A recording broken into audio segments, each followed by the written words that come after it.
Hello students and welcome in my classroom. आज हम लोग ज्यूरिस में जो सोर्सेज ऑफ लॉ देख रहे हैं, बहुत सारे दिनों से देख रहे हैं, लंबा हो गया बहुत ज़्यादा। आज उसमें हम लास्ट अपना टॉपिक नहीं कहूँगी, सोर्स कहूँगी। लास्ट उसका सोर्स हम देखेंगे जुडिशियल प्रेसिडेंट्स का, जिसको आप कहेंगे न्यायिक पूर्व निर्णय। मैंने लिखा नहीं, कोई बात नहीं, हिंदी में न्यायिक पूर्व निर्णय जिसको हम कहेंगे, वो आज हम देखेंगे और इसको कंप्लीट करके वाइंड अप करेंगे। आज हम सोर्सेज ऑफ लॉ जो ज्यूरिस में बहुत टाइम से चल रहा है, लंबा हो गया ज़्यादा, तो स्टार्ट करेंगे हम। न्यायिक पूर्व निर्णय से आप क्या समझते हैं? आई थिंक मैंने आपको लीगल लैंग्वेज में पहले बताया था। न्यायिक पूर्व निर्णय न्यायालय के द्वारा, कोर्ट के द्वारा दिए गए वो डिसीजंस हैं जो कि आगे आने वाले सिमिलर केसेस में अप्लाई किए जाते हैं। तो सुनिए, आप कह सकते हैं कि सिमिलर मैटर्स जब आएंगे आगे तो कोर्ट का बिहेवियर सिमिलर होना चाहिए। इसके लिए यूज किए जाते हैं पहले के डिसीजंस, कोर्ट के द्वारा दिए हुए पहले के डिसीजंस को आगे सिमिलर मैटर्स में, जो सेम मैटर्स आगे आते हैं, उसमें यूज किया जाता है, जिन्हें न्यायिक पूर्व निर्णय कहते हैं, जिन्हें जुडिशियल प्रेसिडेंट्स कहते हैं। तो सुनिए, भावी आचरण का मार्गदर्शन करने वाला एक निश्चित नमूना, जिसको एक नमूना का मतलब है कि एक सैंपल होता है कि पहले भी ये डिसीजन दिया गया था, तो एक भावी आचरण का मार्गदर्शन करने वाला मतलब कि आप, कोर्ट को ये कहा जाता है कि आप इस तरीके से जो पहले आचरण था कोर्ट का, उसी को आप दोबारा से रिपीट कर सकते हैं। तो एक सैंपल दिया जाता है, जिसको एक सैंपल या नमूना कहा जा सकता है, या एक मिसाल आप कह सकते हैं कि एक मिसाल के तौर पर पहले दिए गए डिसीजन को कोर्ट के सामने रखा जाता है और ये कोर्ट को प्रेशराइज किया जाता है, कोर्ट पर ये दबाव डाला जाता है कि जो केस हमारा है, ऐसे ही केस में हमारे फेवर में जो फेवर हमें चाहिए, ऐसा ही फेवर पहले प्रीवियस कोर्ट्स ने दे रखा है। तो ये मिसाल पेश करके कोर्ट को प्रेशराइज किया जाता है कि आज भी हमें वैसा ही डिसीजन आप दें। तो सुनिए, ऐसे नियम, ऐसे रूल्स जो विधायिका द्वारा नहीं बनाए जाते बल्कि उच्च या उच्चतम न्यायालय के द्वारा बनाए जाते हैं। सेम केस में पहले दिए गए फैसले का हवाला दिया जाता है, मिसाल दी जाती है, सेम केस में पहले दिए गए फैसले का हवाला दिया जाता है और उसके आधार पर अपने फेवर में फैसला दिए जाने का प्रेशर डाला जाता है, दबाव डाला जाता है। तो ये इसका एम क्या होता है? एम क्या मतलब, इसका उद्देश्य क्या है, क्यों ऐसा किया जाता है? तो सुनिए, प्रेसिडेंट्स का उद्देश्य क्या है, जो पूर्व निर्णय है उसका एम क्या है? ये कहते हैं प्रेसिडेंट्स फ्यूचर में डिसीजन देने का एक बेस देते हैं। क्यों इसको इतना इंपॉर्टेंस दी जाती है, इसका एम क्या है, क्यों दी जाती है? तो कह रहे हैं प्रेसिडेंट्स क्या करते हैं, पूर्व निर्णय क्या करते हैं, ये एक डिसीजन देने का, फ्यूचर में आगे जो केसेस आ रहे हैं उसमें निर्णय देने का एक आधार देते हैं, कोर्ट्स को गाइड करते हैं। इनकी इंपॉर्टेंस क्यों है? क्योंकि ये कोर्ट्स को गाइड करते हैं और जुडिशरी के काम को सिंपल कर देते हैं, आसान कर देते हैं, कोर्ट्स को एक रास्ता, वे दिखाते हैं। और क्या करते हैं, कोर्ट्स के लिए बहुत हेल्पफुल होते हैं। यह टाइम सेवर होते हैं, बहुत ज़्यादा टाइम जो लगता है कोर्ट्स को डिसीजन देने में, उसको सेव कर देते हैं। और उनके सामने जब सेम केस रखा जाता है कि यही सेम केस पहले डिसाइड हुआ है और इसका ये डिसीजन था, तो इससे कोर्ट्स का टाइम बहुत सेव होता है। तो ये टाइम सेवर होते हैं, बहुत इंपॉर्टेंट सोर्स है लॉ के ये। सुबॉर्डिनेट कोर्ट्स पूर्व निर्णयों को फॉलो करती हैं, अनुकरण उनका करती हैं कंटिन्यूसली। अगर जब लगातार रूप से इसका अनुकरण किया जाता रहता है, कंटिन्यूसली इसको फॉलो किया जाता है, तो पूर्व निर्णयों को विधि का बल मिल जाता है, मतलब वो एज अ लॉ उसको माना जाने लगता है। उनकी वैसे ही अनुपालना होने लगती है, उनको वैसे ही फॉलो किया जाने लगता है, मानो कि वो अधिनियम हो, कि वो अधिनियम का मतलब आप कानून, कि वो जैसे वो कानून ही हो। इंग्लैंड का, इनफैक्ट इंग्लैंड का तो पूरा कॉमन लॉ ही पूर्व निर्णयों पर बेस्ड है, प्रेसिडेंट्स के बेस पर बना हुआ है। अब ये कह रहे हैं कि सुप्रीम कोर्ट के पूर्व जो सुप्रीम कोर्ट का निर्णय, अगर सुप्रीम कोर्ट के सामने अगर उसी का निर्णय आप ले जाते हो तो वो उसके लिए बाउंड नहीं है। सुप्रीम कोर्ट के ऊपर खुद के दिए हुए निर्णय बाउंड नहीं होते कि वो अगर पहले ऐसा कोई निर्णय दिया हुआ है तो वो सुप्रीम कोर्ट को मानना ही पड़ेगा, ऐसा नहीं है। मतलब सुप्रीम कोर्ट इससे बाउंड नहीं होते। सुबॉर्डिनेट कोर्ट्स अपने सुपीरियर कोर्ट जो अधीनस्थ न्यायालय हैं, जो सुबॉर्डिनेट कोर्ट्स हैं, वो अपने उच्च न्यायालयों से, ऊपर के न्यायालयों से, सुप्रीम जो ऊपर कोर्ट्स हैं उनसे बाउंड होते हैं, उनके निर्णयों से सुबॉर्डिनेट कोर्ट्स बाउंड होते हैं। सुप्रीम कोर्ट खुद अपने निर्णयों से बाउंड नहीं होता है। अब आ जाइए काइंड्स ऑफ प्रेसिडेंट्स पर। पूर्व निर्णयों के प्रकार, कितने प्रकार के होते हैं, तो इसमें ये मैंने आपके लिए बना दिया था टेबल। तो फर्स्ट इज ओरिजिनल, जो मौलिक होते हैं। तो मौलिक कौन से होते हैं? जिन्हें सृजित किया जाता है, जिन्हें क्रिएट किया जाता है, जिन्हें बनाया जाता है। तो ये कह रहे हैं ओरिजिनल कौन से हैं? जिन्हें सृजित किया जाता है, जो नए नियमों का निर्माण करते हैं, ये फ्यूचर के लिए गाइडलाइंस देते हैं, number 1। Number 2 is declaratory. Declaratory मतलब घोषणा की जाती है, जिनकी सिर्फ घोषणात्मक होते हैं जो। तो सेकंड इज घोषणात्मक, डिक्लेरेटरी। तो ये कह रहे हैं कि ये कोई नया रूल या नियम सृजित नहीं करते, क्रिएट नहीं करते हैं, बल्कि जजेस द्वारा पहले से ही जो रूल्स एस्टैब्लिश हो चुके हैं, जो नियम स्थापित कर दिए गए हैं, उन्हें ही ये डिक्लेयर करते हैं और पब्लिश करते हैं। तो दैट इज डिक्लेरेटरी या घोषणात्मक जुडिशियल प्रेसिडेंट्स है। अब आ जाइए थर्ड, जो है अथॉरिटेटिव। अथॉरिटेटिव प्रेसिडेंट्स कौन से हैं? प्राधिकारिक पूर्व निर्णय, मैंने लिखा है इसमें प्राधिकारिक पूर्व निर्णय। ये वो प्रेसिडेंट्स हैं जिन्में बाउंडेशन पावर होती है, जिनमें बंधनकारी जो होते हैं, जिनको मानना ही पड़ता है, जिनमें बंधनकारी शक्ति होती है, जिनको मानना, फॉलो करना ही पड़ता है। कोर्ट्स बंधनकारी होते हैं। कॉन्स्टिट्यूशन का आर्टिकल 141 जो आपका कॉन्स्टिट्यूशन है, जो आपका संविधान है, उसका अनुच्छेद 141। तो सुनिए, कॉन्स्टिट्यूशन का आर्टिकल 141 प्रेसिडेंट की प्राधिकारिता को मान्यता देता है। ऑथोरेशन जो है उसको रिकॉग्नाइज करता है आर्टिकल 141 ऑफ कॉन्स्टिट्यूशन। ये कहते हैं अकॉर्डिंग टू आर्टिकल 141 ये कहते हैं सुप्रीम कोर्ट के द्वारा दिए गए निर्णय पूरे देश के लिए विधि हैं, लेकिन सुप्रीम कोर्ट स्वयं इनसे बाध्य नहीं होता। सुप्रीम कोर्ट ने जो निर्णय दे दिया वो सभी सुबॉर्डिनेट कोर्ट्स के लिए कानून है। उनको सभी सभी अधीनस्थ न्यायालयों को सुप्रीम कोर्ट के द्वारा दिए गए निर्णय को मानना ही पड़ेगा। कब? जब सेम जो विषय है, सेम जो सब्जेक्ट है या सेम जो केस है, अगर सुबॉर्डिनेट कोर्ट्स में आता है, अधीनस्थ न्यायालयों में सेम केस आता है, तो अगर कोई डिसीजन उसी जैसे विषय पर, उसी सेम केस में, वैसे ही सेम केस में पहले सुप्रीम कोर्ट ने दे रखा है, तो सुबॉर्डिनेट कोर्ट्स को, अधीनस्थ न्यायालयों को उनको फॉलो करना ही पड़ेगा। तो ये कह रहे हैं सुप्रीम कोर्ट के द्वारा दिए गए निर्णय पूरे देश के लिए विधि हैं, लेकिन सुप्रीम कोर्ट स्वयं इनसे बाध्य नहीं होता। सुबॉर्डिनेट कोर्ट्स को इसे मानना ही होगा, चाहे वो उससे अग्री हो या डिसएग्री, चाहे वो उन्हें सही लगे, अधीनस्थ न्यायालयों को अगर सुप्रीम कोर्ट का निर्णय सही ना भी लगे तो भी वो उन पर बंधनकारी होते हैं, उनको उसे मानना ही पड़ता है। अब आ जाइए थर्ड जो है, पर ये जो लास्ट, अच्छा, अथॉरिटेटिव में आपके दो सब इसके डिविजन्स और हैं। एब्सोल्यूट अथॉरिटेटिव, जिसको आप निरपेक्ष कहेंगे, जो है आपका। अब एब्सोल्यूट अथॉरिटेटिव प्रेसिडेंट्स, इसका मतलब ये हुआ कि जो अथॉरिटेटिव प्रेसिडेंट्स हैं, जो प्राधिकारिक पूर्व निर्णय हैं, उनके आगे दो और सब डिविजन्स हैं, सब उसके डिविजन्स हैं। तो उसमें फर्स्ट जो है दैट इज एब्सोल्यूट अथॉरिटेटिव, जिसको आप हिंदी में कहेंगे निरपेक्ष।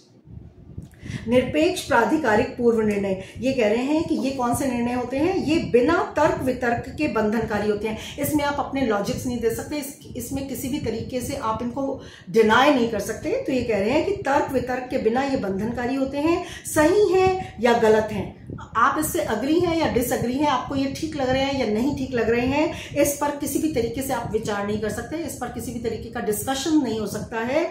और अधीनस्थ न्यायालय को हर हाल में, हर कंडीशन में इन्हें मानना ही पड़ता है।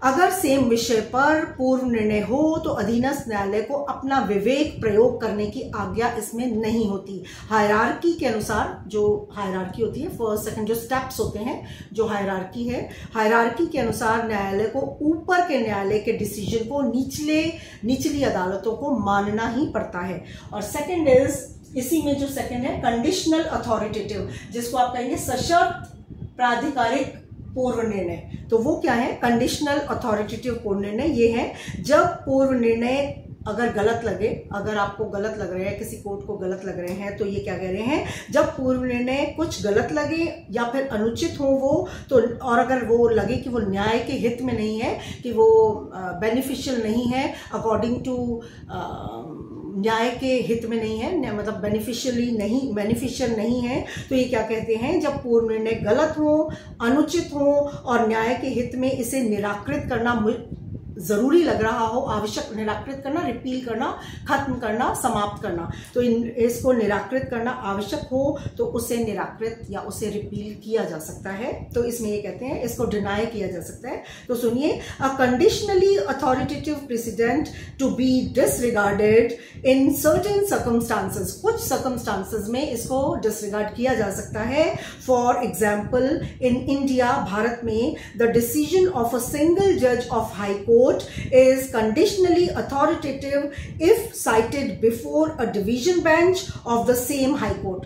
अगर एक हाई कोर्ट में सिंगल बेंच ने, सिंगल बेंच का मतलब होता है जिसमें एक ही जज निर्णय देता है, तो सिंगल बेंच ने कोई डिसीजन दिया है, तो अगर वही सेम जो केस है डिवीजन बेंच में चला जाता है, डिवीजन बेंच का मतलब होता है जहां दो जजेस बैठकर निर्णय देते हैं, तो ये कह रहे हैं कि सेम कोर्ट में, सेम हाई कोर्ट में अगर सिंगल जज ने, सिंगल बेंच ने कोई निर्णय दिया है और वही सेम केस डबल बेंच के आगे साइट किया जाता है, तो ये इससे मना भी कर सकते हैं। तो सुनिए, conditionally authoritative if cited before a division bench of the same high court, तो उसको वो मना भी कर सकते हैं, उसको डिनाई कर सकते हैं, उसको रिपील कर सकते हैं। तो अब आ जाइए आपका जो फोर्थ था, परसुएसिव, जिसका नाम से ही आपको पता चल रहा है, परसुएसिव पूर्ण निर्णय का मतलब है, परसुएसिव प्रेसिडेंट्स का मतलब है प्रेरक पूर्ण निर्णय। प्रेरक का मतलब जो सिर्फ प्रेरणा दे सकते हैं आपको, जिनको मानना बाध्यकारी नहीं होता आपके लिए। जैसे अगर सिमिलर स्टेटस के कोर्ट्स हैं, अगर जैसे एक हाई कोर्ट ने, एक स्टेट के कोर्ट ने निर्णय दिया है, तो दूसरे स्टेट के कोर्ट के लिए वो परसुएसिव हो सकता है, लेकिन वो बंधनकारी नहीं होता। परसुएसिव का मतलब आप उससे प्रेरणा ले सकते हैं, आप उसको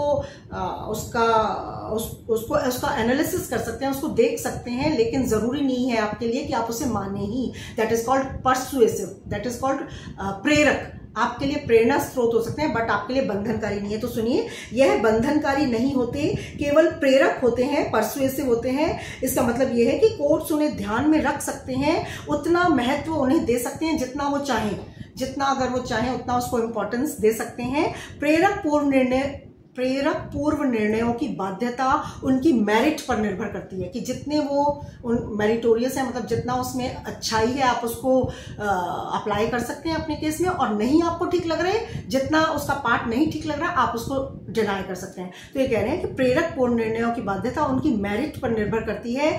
जैसे एक देश के कोर्ट्स के निर्णय दूसरे देश के लिए प्रेरक हो सकते हैं, बंधनकारी नहीं होते, बाध्यकारी नहीं होते, बाउंड नहीं होता दूसरा कंट्री दूसरे कंट्री के कोर्ट के निर्णय के लिए। तो वैसे ही एक स्टेट के हाई कोर्ट के जो डिसीजंस हैं दूसरे स्टेट के हाई कोर्ट के लिए परसुएसिव हो सकते हैं, प्रेरक हो सकते हैं, लेकिन बंधनकारी नहीं होते हैं। सेम स्टेटस के कोर्ट्स के डिसीजन एक दूसरे के लिए परसुएसिव हो सकते हैं, प्रेरक हो सकते हैं, बट बाध्यकारी या बाउंड उनसे वो नहीं होते हैं।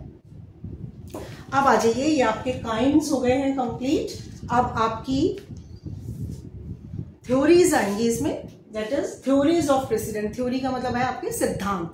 तो दो सिद्धांत इसमें आएंगे आपके। थ्योरीज ऑफ प्रेसिडेंट्स दो हैं, न्यायिक पूर्व निर्णयों संबंधी सिद्धांत जो हैं वो दो हैं। फर्स्ट इज डिक्लेरेटरी थ्योरी, जिसको आप घोषणात्मक सिद्धांत कहेंगे, and the second is creative constitutive theory, जिसको आप सृजनात्मक निर्माणात्मक सिद्धांत कहेंगे। जैसा आपको नाम से थोड़ा सा समझ में आ रहा है कि डिक्लेरेटरी थ्योरी का मतलब है डिक्लेयर करना। इनका मतलब है कि जो पूर्व निर्णय हैं वो सिर्फ कोर्ट्स को, ये फर्स्ट जो थ्योरी है इसके अनुसार ये कहते हैं कि कोर्ट्स का काम नहीं है क्रिएट करने का, कानून को बनाने का काम न्यायपालिका का नहीं है, ये तो सिर्फ संसद का है, विधायिका का है। तो इनका काम है सिर्फ डिक्लेयर करना, उनको इनका काम उसको क्रिएट करना नहीं है। तो फर्स्ट थ्योरी सुनिए, डिक्लेरेटरी, ये कह रहे हैं।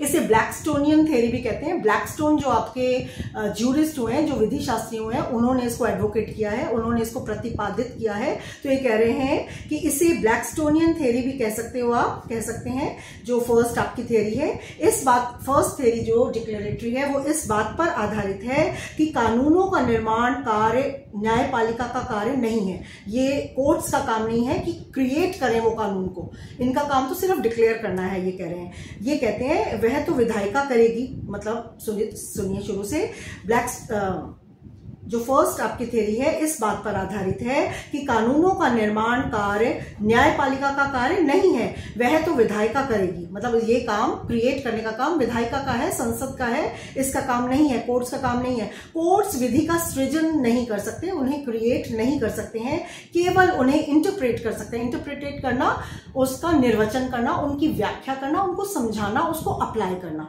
तो ये सिर्फ उसका इंटरप्रिटेशन कर सकते हैं कोर्ट्स, उसको सृजित नहीं कर सकते, उसको क्रिएट नहीं कर सकते, उसको बना नहीं सकते। ब्लैकस्टोन कहते हैं न्यायपालिका का कार्य पुराने नियमों को बनाए रखना, उसे अमल में लाना है। उसे अमल में लाना मतलब कि उसे अपने डिसीजंस में अप्लाई करना है, उसको क्रिएट करना उनका काम नहीं है। और उस ब्लैकस्टोन के अनुसार न्यायालय का कार्य पुराने नियमों को बनाए रखना, उसे अमल में लाना और उसकी घोषणा करना होता है, न कि नए नियम का निर्माण या सृजन करना। मतलब उसको सिर्फ उनको डिक्लेयर करना है, उनको सृजित नहीं करना है। तो सुनिए, according to this theory, law making is not a job of courts, this is duty of parliament. First according to declaratory theory. लेकिन सेकंड क्रिएटिव कॉन्स्टिट्यूटिव थ्योरी का क्या मतलब है, जिसको आप कहेंगे क्रिएट करना, सृजन करना, बनाना, और कॉन्स्टिट्यूट करना, निर्माण करना, ये भी वही बात हो गई।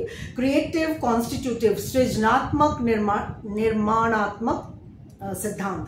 तो सुनिए, according to this theory, courts not only declare the laws, ये सिर्फ डिक्लेयर ही नहीं करते हैं, but also construct the same, उसको कंस्ट्रक्ट भी करते हैं। कंस्ट्रक्ट करना, निर्माण करना, जैसे आप कंस्ट्रक्शन वर्क चल रहा है ऐसे बोलते हैं ना, इसका मतलब होता है किसी चीज को निर्माण करना। तो ये कह रहे हैं courts not only declare the laws but also construct the same. England, आप इनफैक्ट इंग्लैंड का जो कॉमन लॉ है वो पूरा का पूरा आप कह सकते हैं कि प्रेसिडेंट्स पर बेस्ड है, मतलब पूरा का पूरा वो पूर्व न्याय से ही बना हुआ है। तो ये कह रहे हैं इंग्लैंड की विधि में बहुत सारी विधि रिपोर्ट्स में विद्यमान है और यह न्यायिक अधिनियम कहा जाता है। उसको कहा ही न्यायालय द्वारा बनाई हुई विधि कहा जाता है, ये न्यायिक अधिनियम कहा जाता है। और इनफैक्ट कॉन्ट्रैक्ट, टॉर्ट्स और फैमिली लॉज में कोर्ट्स का बहुत बड़ा कंट्रीब्यूशन है। बहुत सारे लॉज इसके डिसीजन के अकॉर्डिंग ही लिए गए हैं। जब कोर्ट किसी विधि का निर्वचन करते हैं या उसकी व्याख्या करते हैं, उसे समझाते हैं, निर्वचन करना, इंटरप्रेट करना, जब उसका इंटरप्रिटेशन करते हैं, उसको निर्वचन करते हैं, व्याख्या करते हैं, उसको एनालिसिस करते हैं उसका, तो उसे विधिदाता कहा जाता है। तो कोर्ट्स को विधिदाता मतलब विधि को देने वाला कहा जाता है। इसमें एक छोटा सा टॉपिक और आपको बताऊंगी, जो प्रोसीजर होता है इसका, आई थिंक मैंने लिखा भी था, हाँ प्रोसीजर है ये दो तरीके का होता है। This is first is deductive, जिसको निगमनात्मक कहेंगे आप, एंड द सेकंड इज आगमनात्मक, जिसको आप इंडक्टिव कहेंगे।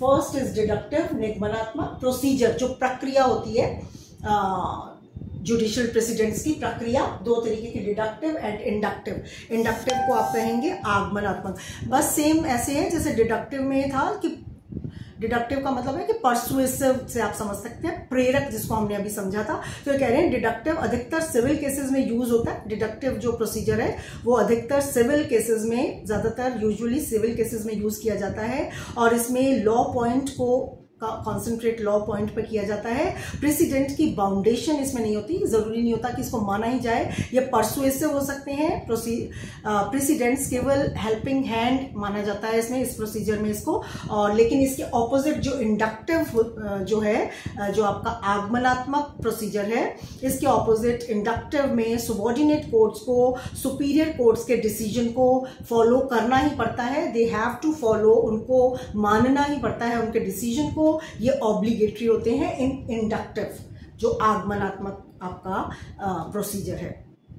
मतलब आप ये कह सकते हैं कि फर्स्ट वाला जो है डिडक्टिव है, उसमें पूर्व निर्णय जो है वो हेल्पिंग हैंड होते हैं, एक हेल्पिंग होते हैं, ऑब्लिगेटरी नहीं होते। और जो इंडक्टिव है, जो सेकंड है, उसमें तो बेस या फिर आधार ही पूर्व निर्णय होता है डिसीजन का।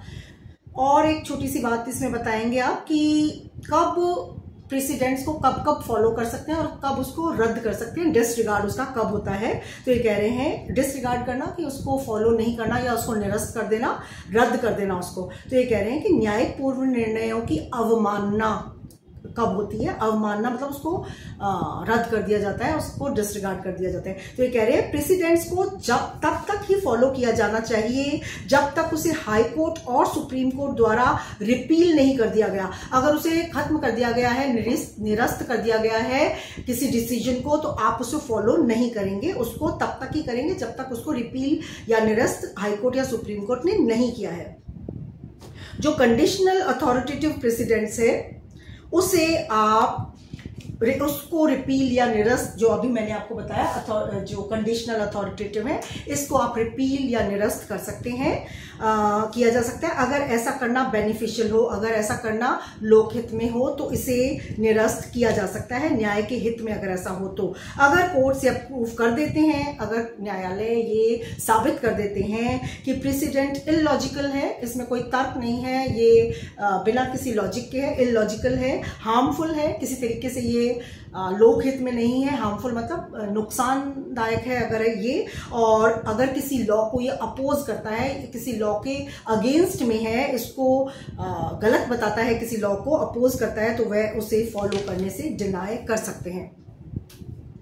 अब लास्ट में जब आप वाइंड अप करेंगे अपने प्रेसिडेंट के क्वेश्चन को, अगर पूरा आ जाता है आपके 15 मार्क्स का, तो आप इसमें थोड़ी सी इसके मेरिट और डीमेरिट भी लिख देंगे कि इसके क्या मेरिट्स हैं, क्या इसका बेनिफिट है और क्या इसकी डीमेरिट्स हैं। डीमेरिट्स मतलब इसका क्या नुकसान, आप जिसको कहते हैं मेरिट एंड डीमेरिट। तो आ जाइए, मेरिट्स में आप क्या लिखेंगे, क्या हो सकते हैं इसके मेरिट्स की, ये लिपिबद्ध होते हैं। लिपिबद्ध का मतलब ये रिपोर्टेड होते हैं। आप जब किसी भी नए केस में आप अपना वर्क कर रहे हैं, उसको कंसंट्रेट कर रहे हैं और अपनी रिपोर्ट तैयार कर रहे हैं, अपना केस तैयार कर रहे हैं, तो आप साइट किए हुए जो AIRs हैं उसमें से वो लिपिबद्ध है, उसमें लिखे हुए हैं, रिपोर्टेड हैं, तो बहुत इजीली अपने केस को सपोर्ट करने के लिए उसमें से उसको ढूंढ सकते हैं। तो सुनिए, रिपोर्टेड होते हैं, ये लिपिबद्ध होते हैं, लिखे हुए होते हैं, तो इसको ढूंढने में, उसको सर्च करने में बहुत आसानी हो जाती है। और क्या होता है, सबऑर्डिनेट कोर्ट्स को बहुत ये गाइड करते हैं, उनको एक गाइडलाइंस देते हैं, और जस्टिस या लॉ में सिमिलैरिटी रहती है। सिमिलैरिटी रहने से एक सर्टेनिटी, निश्चितता आती है लॉ की फील्ड में। अगर मतलब कैसे निश्चितता आएगी, जैसे आपका केस है जो अब आया है, आज आया है, इस केस को आप तैयार कर रहे हैं, तो अगर ऐसे ही सिमिलर केस पहले आए हैं, तो उसमें अगर कोई डिसीजन हुआ है और आपने उसको अपने फेवर में उसी डिसीजन को दोबारा से अपने फेवर में करने के लिए कहा है, तो ये एक रिचुअल बन जाता है कि जस्ट लॉ में सिमिलैरिटी आ जाती है और एक सर्टेनिटी, एक निश्चितता आ जाती है कि निश्चित पोजीशन आने पर, एक निश्चित केस आने पर, एक स्थिति निश्चित आने पर एक निश्चित प्रकार का ही डिसीजन आएगा। तो एक सर्टेनिटी उसमें आ जाती है। और इसका क्या बेनिफिट है, क्या मेरिट है, कोर्ट्स के मनमानेपन को रेस्ट्रिक्ट कर सकते हैं आप, कि रेस्ट्रिक्ट करना, उसको रोक सकते हैं आप, उस पर एक प्रिवेंट कर सकते हैं, उसको रोक सकते हैं। किसको, कोर्ट के मनमानेपन को, कि कोर्ट को अगर आप पिछला डिसीजन दिखा देते हैं तो वो अपना मनमानापन नहीं कर सकता, उसको रेस्ट्रिक्ट कर देते हैं आप। और क्या कर सकते हैं, कोर्ट्स को वे ऑफ जस्टिस दिखाते हैं आप, इसके थ्रू, प्रेसिडेंट्स के थ्रू आप न्याय का रास्ता दिखाते हैं। और इसके थोड़े से डीमेरिट्स भी आप लिख देंगे जब आप वाइंड अप करेंगे अपने क्वेश्चन को। इसके जो नुकसान हैं ऐसे तो ज़्यादा नहीं होते हैं, पर थोड़े से आप लिखेंगे। ये कहते हैं कि लॉ के स्मूथ डेवलपमेंट में प्रेसिडेंट्स एडवर्स इफेक्ट दिखाते हैं। एडवर्स इफेक्ट मतलब इसका उल्टा प्रभाव पड़ता है किसमें, लॉ के, एक कानून का जो स्मूथ डेवलपमेंट होना चाहिए, जो लॉ का विकास जो स्मूथली होना चाहिए, उसमें ये रोक लगा देते हैं। रोक कैसे लगा देते हैं कि कोर्ट को अपना डिसीजन नहीं देने देते और पुराने डिसीजन को फॉलो करने के लिए बाउंड कर देते हैं। तो इससे जो कानून का या लॉ का या न्याय का जो स्मूथ डेवलपमेंट हो रहा होता है उसमें ये रोक लगा देते हैं, नंबर 1। और ये क्या कहते हैं कि कोर्ट अपने व्यूज या अपने लॉजिक्स को नहीं दे पाते हैं, मतलब उनको पुराने, अगर सुपीरियर कोर्ट ने कोई डिसीजन दे रखा है सेम मैटर पर, तो उसे फॉलो करना पड़ता है, वो अपने लॉजिक्स को उस पर अप्लाई नहीं कर पाते हैं। और कोर्ट्स को लगे कि प्रेसिडेंट में कोई, अगर कोर्ट के सामने आपका केस आया और कोर्ट को ये लगे कि कोई होल या कोई लूप होल है, उसमें कोई कमी है, तो वो सुधारना भी चाहे अपने डिसीजन के द्वारा, तो वो नहीं उसको रेड्रेस नहीं कर सकते, उसको सुधार नहीं सकते, और उसको पुराना वाला वो फॉलो करना ही पड़ता है। और अपनी मेंटल एबिलिटी को दिखाने में सक्षम नहीं हो पाते हैं कोर्ट, और अपनी मेंटल एबिलिटी को नहीं दिखा पाते हैं, और यही सब आप लिखेंगे। और जजेस फ्री होकर डिसीजन नहीं दे पाते हैं, और अपना, वही बात हो गई कि अपना लॉजिक्स नहीं दे पाते हैं, अपनी विवेक अपना यूज नहीं कर पाते हैं, और उनको बाउंड होकर ही डिसीजन अपना देना पड़ता है। तो this is all about judicial precedents and also all about आपके सोर्सेज ऑफ लॉ। आज आपका सोर्सेज ऑफ लॉ जो बहुत बड़ा आपका टॉपिक था एक, और इसमें से 2 या 3 क्वेश्चन आप पक्के से आप तैयार करेंगे, और एक क्वेश्चन आपको मिलने वाला है और आप अटेम्प्ट करेंगे, क्योंकि बहुत इजी और बहुत सारा मैटर होता है इसमें लिखने के लिए, और मुझे लगता है कि आपके मार्क्स इसमें बहुत अच्छे आप इसमें गेन कर सकते हैं। तो आई थिंक आपको समझ में आया होगा। सोर्सेज ऑफ लॉ कंप्लीट हो चुका है। हम नए टॉपिक के साथ, जो आपका नेक्स्ट है जूरिस्प्रूडेंस में, आप न्यू वीडियो में आएंगे। Thank you so much for watching.